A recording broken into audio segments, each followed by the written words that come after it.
नमस्कार दर्शकों, किसान एवं पशुपालक भाइयों, स्वागत है आपका हमारी खेती हमारे पशु यूट्यूब चैनल पर और फेसबुक पेज पर। सभी दर्शक भाइयों, अभी जो पश्चिमी विक्षोभ गया है और अभी भी सक्रिय है कुछ क्षेत्रों में, इससे हमारी गेहूं की फसल काफ़ी हद तक प्रभावित हुई है और मेरे बहुत से किसान भाइयों की गेहूं की फसल गिर गई है। तो इसमें मेरे किसान भाई क्या सावधानी रखें ताकि नुकसान जो हो वो कम से कम हो। जिस प्रकार से इस समय हमारी फसलों की अवस्था है, इस अवस्था में मेरे किसान भाइयों को बहुत ज़्यादा नुकसान होने का अंदेशा होता है जब फसल गिर जाती है। तो इस गिरी हुई फसल में किसान भाई क्या सावधानी रखें ताकि उनकी फसल को और नुकसान ना हो।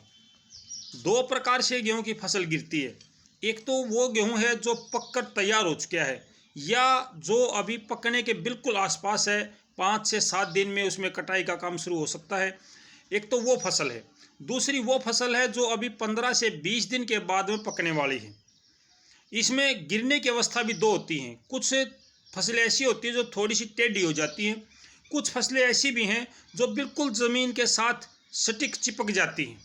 मेरे किसान भाइयों, दोनों प्रकार की समस्याओं के बारे में मैं इस वीडियो के माध्यम से मेरे किसान भाइयों का मार्गदर्शन करना चाहूँगा। सबसे पहले बात करेंगे कि जो फसल पक कर तैयार हो चुकी है, उस फसल में किसान भाई पानी वगैरह ना लगाएं, अभी उसको छोड़ दें। 5 से 7 दिन में वो फसल आपकी पककर तैयार हो जाएगी। उसमें 2%, 5%, 10% नुकसान होगा, ज़्यादा नुकसान नहीं होगा। लेकिन अगर आप कंबाइन से कटाई कराओगे तो उसमें मिट्टी आने की समस्या बहुत ज़्यादा होती है, क्योंकि पड़ी हुई गेहूँ की फसल को जब कंबाइन उठाती है तो कंबाइन आमतौर पर ज़मीन की सतह के साथ मिलकर चलती है, उससे मिट्टी आ जाती है। ये नुकसान मेरे किसान भाइयों को होता है। दूसरी बात, जो गेहूं अभी हरा है, 20-25 दिन में आने का अनुमान है, 15 से 20 दिन में अभी पककर तैयार होगा, जिसकी पत्तियां हरी हैं और वो गेहूं अभी नुकसान में ज़्यादा है, उसमें 20 से 30% तक नुकसान होने का अनुमान है। और अगर किसान भाई थोड़ी सी सावधानी रखे तो आगे इस नुकसान को कुछ हद तक वो कम कर सकता है। इसमें जो गेहूं बिल्कुल ज़मीन के साथ चिपक गया है, जो बिल्कुल ज़मीन की सतह के साथ चिपक गया है, ऐसे गेहूं के ऊपर मेरे किसान भाई किसी भी प्रकार का रासायनिक खाद ना डालें, ना ही कोई केमिकल का स्प्रे करें, फंगीसाइड का या किसी प्रकार का स्प्रे ना करें। सबसे ज़रूरी बात इसमें यह है कि गेहूं के अंदर पानी खड़ा ना होने दें।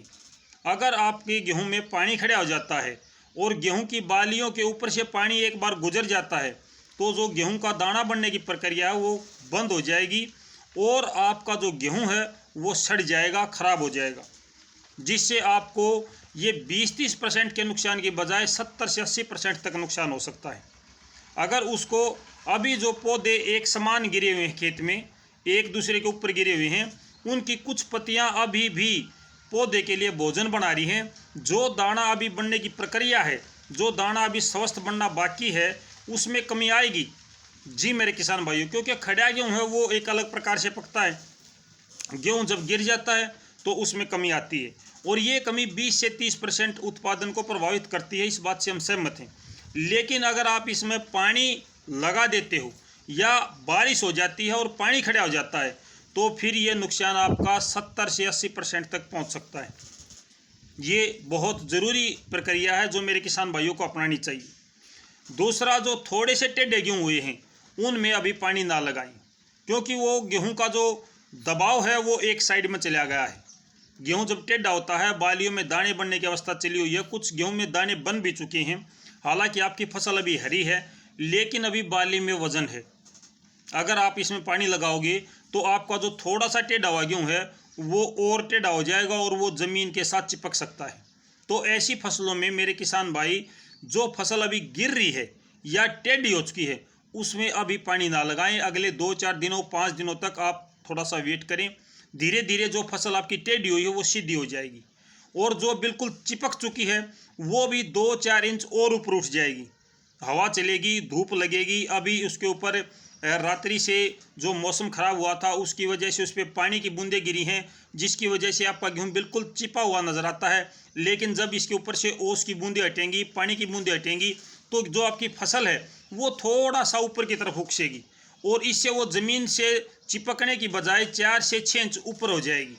अगर इस समय आप पानी लगा देते हो तो इसकी जो जड़ें हैं गेहूं की, वो जड़ें पौधे को सपोर्ट नहीं करेंगी उठने में, और पौधा ज्यों का तो गिरा रह जाएगा। इससे आपको नुकसान बहुत ज़्यादा होगा।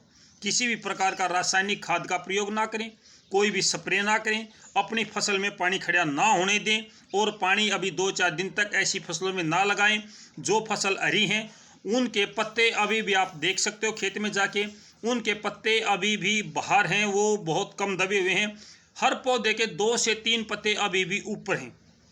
फसल के नीचे का जो हिस्सा है वो एक दूसरे के नीचे दबा हुआ है, लेकिन जो ऊपरी हिस्से हैं, जो ऊपर के जो पत्ते हैं 2 या 3, वो पत्ते अभी भी ऊपर हैं, और ये पौधे के लिए भोजन बनाएंगे। आपका जो गेहूं है उसमें कम से कम नुकसान होने का केवल यही उपाय है कि आप उसमें पानी ना लगाएं, फसल के अंदर ना घुसें, उसको उठाने की कोशिश ना करें। अगर आप उठाने की कोशिश करोगे तो आपके पैरों के नीचे आके वो जो दूसरे पौधे हैं वो भी गिर जाएंगे, आपको नुकसान बढ़ जाएगा। कुछ एक बालियों पर पैर टिकेंगे तो वो बालियां ज़मीन में धंस जाएंगी, इससे भी आपको नुकसान बढ़ेगा। तो मेरी सभी किसान भाइयों से यही प्रार्थना है कि इस समय आप अपनी फसलों में पानी खड़ा ना होने दें। अगले 2 से 3 दिनों तक आप पानी ना लगाएं। जो फसल पकने के करीब है उस फसल में तो बिल्कुल भी पानी ना लगाएं अभी, क्योंकि वो फसल अभी पककर तैयार होने वाली है। काफ़ी नुकसान मेरे किसान भाइयों को हो सकता है। मौसम अभी भी ठीक ठाक नहीं है, तेज़ हवाएँ चल रही हैं और आगे भी चल सकती हैं। ऐसा नहीं है कि तेज़ हवाएँ बिल्कुल नहीं चलेंगी, क्या पता कब तेज़ हवाएँ चल जाएँ। अगर मेरे किसान भाई थोड़ी सी टेढ़ी फसल में पानी लगाते हैं तो वो फसल अचानक से फिर गिरना शुरू हो जाती है। तो ये छोटी सी जानकारी मैं अपने किसान भाइयों से साझा करना चाहता था, शायद आपको अच्छी भी लगे और आपके काम की भी हो। अगर आपको वीडियो अच्छी लगे तो एक लाइक का बटन दबाने में कंजूसी ना बरतें। जो मेरे नए किसान भाई हैं, दर्शक भाई हैं, मैं सभी से प्रार्थना करूंगा कि हमारी खेती हमारे पशु यूट्यूब चैनल और फेसबुक पेज को फॉलो करें, सब्सक्राइब करें, ताकि समय समय पर आपकी जो भी समस्याएं खेती से संबंधित होती हैं उनका आप समय से पहले ही उसका समाधान कर सकें। तो फिलहाल के लिए इतना किसान साथियों, फिर मिलते हैं, तब तक नमस्कार, जय हिंद।